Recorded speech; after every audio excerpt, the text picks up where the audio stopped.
Bismillah, salam alaikum wa rahmatullah wa barakatuh. Bon, alors je vais essayer de faire une courte vidéo pour répondre à Wanissa qui me dit que euh, on place sa confiance dans les objets extérieurs et dans sa liste, elle a mis le wudu, la prière, les invocations et ainsi de suite, disant qu'en réalité on a peur et que donc on attire le mal. Alors, elle a très mal traité le problème, tu as très mal traité le problème, mais je n'adresse pas à toi directement. Je vais faire une vidéo générale où je parle à tout le monde. Donc, cette façon de voir, euh, il y a du vrai, mais surtout il y a beaucoup de faux. Le contexte, il est mal posé. La plupart des gens sont anxieux parce qu'ils ont des antécédents, d'accord, où ils n'ont pas trouvé de solution, et ils sont restés longtemps dans les difficultés, dans les problèmes, ça a engendré beaucoup de souffrance, et donc, qui dit mauvaise expérience dit anxiété.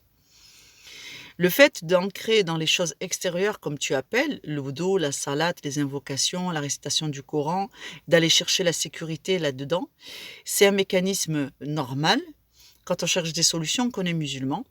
Mais la deuxième chose, c'est que effectivement, ce sont des obligations. Dans la sunna, la pratique du Coran passe par ces choses-là, et notamment les ablutions. Ce n'est pas juste une quête de sécurité hypothétique, c'est que réellement, dans les ablutions, il y a la volonté de se purifier, l'intention de pratiquer sa religion, le fait de le faire, et en même temps, de s'éloigner de tout ce qui souille.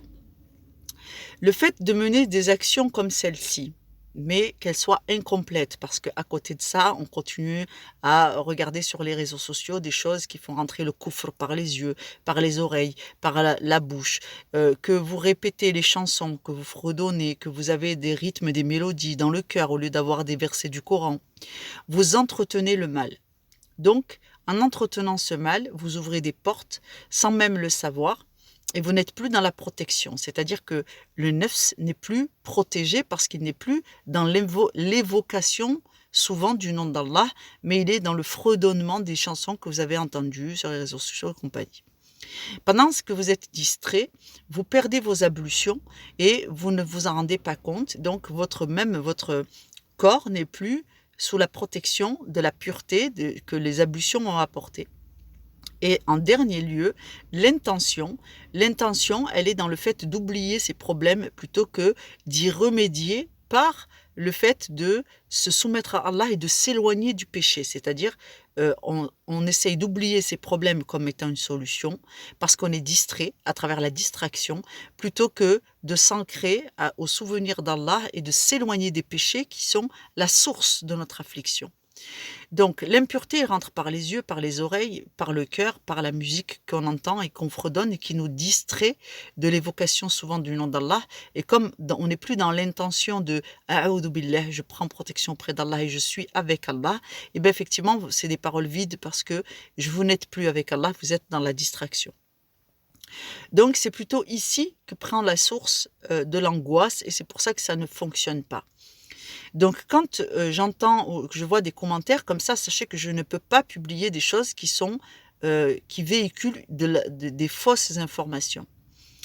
Sur le point où je veux la rejoindre, c'est quand elle dit que en réalité nous sommes dominés par nos peurs parce que c'est un apprentissage, la peur qui a été tellement récurrent et redondant.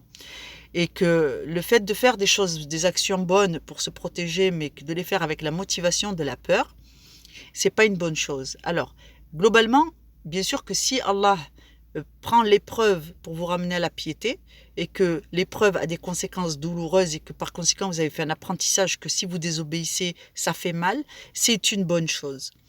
Mais le fait de rester dans la peur une fois que vous avez obéi, que vous êtes revenu, eh bien ça, ce n'est pas une bonne chose. C'est-à-dire que dès lors que vous avez pris confiance, compris les mécanismes, fait confiance à Allah et que vous êtes revenu, vous avez fait l'istighfar et vous tenez à vous tenir à distance de ce qui causait la source de votre affliction, vous devez vous réfugier dans la confiance et dans la quiétude, la sérénité intérieure de vous dire « je suis en train de faire ce qui est bon, donc je peux considérer que, Inch'Allah, Allah va apporter le résultat qui est escompté ». Et là, on parle de tawakkil et de confiance en Allah et dans son commandement.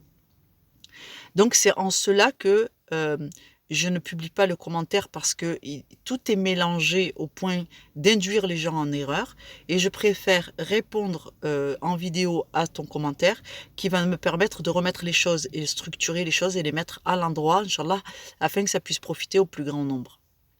Donc, une fois que vous avez compris pourquoi, en quoi la musique c'est un problème, en quoi le fait de continuer à faire des choses qui vont elles-mêmes engendrer votre tourmente, plus vous restez dans le divertissement et plus vous avez du mal à rentrer dans le paradigme dans lequel Allah va vous protéger.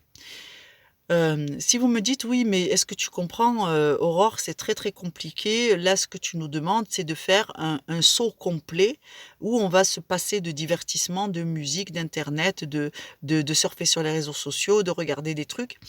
Je vais vous dire les gens qui travaillent à Silicon Valley, les gens qui travaillent dans, un des endroits les plus, où il y a le plus d'argent, où ils développent les technologies qui vont envahir le monde dans la vie future. Ces gens-là, ils sont pas sur TikTok, ils sont pas sur YouTube, ils sont pas sur Instagram, ils sont pas sur les réseaux sociaux, ils y sont pas.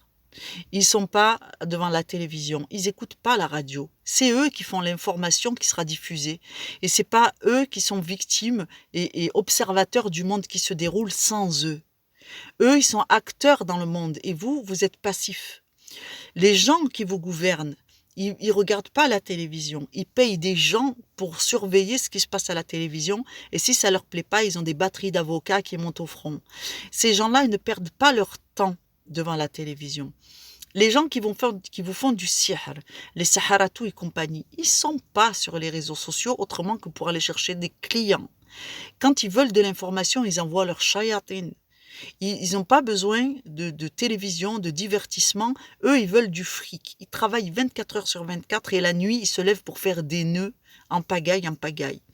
C'est vous qui ne comprenez pas que dans cette lutte, le temps que vous passez en divertissement, c'est du temps de vie perdu et c'est de l'avance que vous donnez à tous ceux qui vous combattent et qui tentent de prendre le, le dessus, l'ascendant psychologique et affectif sur vous, de façon à vous faire oublier vos propres existences.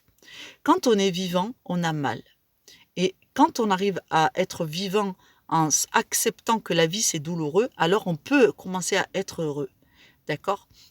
Donc, c'est cette réalité à laquelle vous devez vous ancrer. Vous devez commencer à comprendre que la vie existe indépendamment des médias, des réseaux sociaux, des smartphones, du divertissement, des paroles vaines, des groupes. Vous devez commencer à comprendre que vous pouvez être heureux en choisissant de voir des gens de façon très ciblée, c'est-à-dire vous choisissez qui vous voyez, combien de temps vous voyez et essentiellement pas trop longtemps. Vous côtoyez des gens qui aiment souvent l'évocation d'Allah et qui invoquent Allah en présence, en public ou en privé avec la même rigueur, avec la même égale à eux-mêmes si vous préférez, qu'ils soient en public ou ils soient en privé, ce sont des gens qui sont sincères avec Allah. Donc, vous devez vous rapprocher des gens qui vous ressemblent pour réussir votre mission de vie, votre transformation.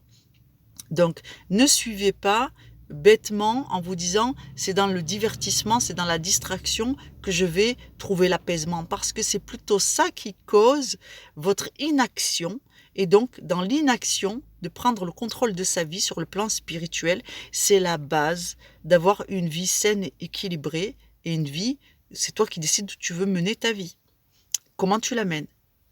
Donc en somme, une fois que vous avez repris le contrôle de votre vie et que vous avez compris tous ces mécanismes qui tendent à vous détourner sans le comprendre, eh bien vous redevenez acteur de votre existence et le bonheur passe toujours par là.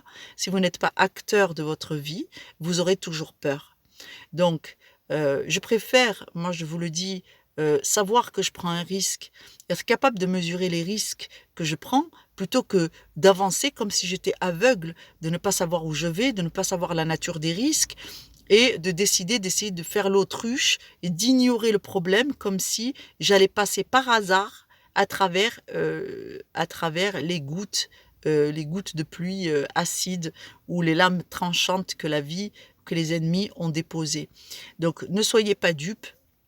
Si vous voulez vous débarrasser de la peur, il va falloir vous armer donc de cette conscience des choses et de courage. Et je suis sûre que vous ne manquez pas de courage. Ce qui vous manque, c'est l'acquisition de la connaissance qui va vous mener à déployer les bonnes stratégies de survie, d'adaptation et finalement de bonheur, parce qu'il y a une vie possible dans ce cas-là, mais pour ça, il faut construire une communauté qui revient à la source, parce que vous êtes éparpillés, des personnes éparpillées, ayant pris la mesure qu'il y a un gros problème, on ne peut pas vivre, on ne peut pas être heureux, et on subit sa vie, et que ça, c'est pas acceptable. Mais vous avez la sensation d'être éparpillé au point de ne pas pouvoir vous voir et vous trouver. Donc du coup, vous vous sentez seul et vous vous dites qu'il n'y a pas d'issue parce que tout seul, on ne peut pas réussir une vie euh, avec des gens qui ont les mêmes pensées, les mêmes idées. Sachez que nous sommes nombreux. Moi, je fais la ruqya, j'ai beaucoup d'entretiens. Je parle avec des gens qui me disent qu'ils n'ont pas de solution, qui sont dans une espèce de marasme où j'arrive pas à prendre le dessus sur ma vie. Eh bien, wallahi, je vous le jure par Allah, que nous sommes très nombreux à subir ces situations. Nous sommes extrêmement nombreux. Donc, non, vous n'êtes pas seul. Et non, vous n'êtes pas impuissant. Mais par contre, vous devez prendre la mesure de tout ça, corriger votre propre comportement, parce que si vous arrivez avec tous vos troubles dans un groupe, eh ben, ça va jeter le trouble dans le groupe et tous les groupes vont éclater.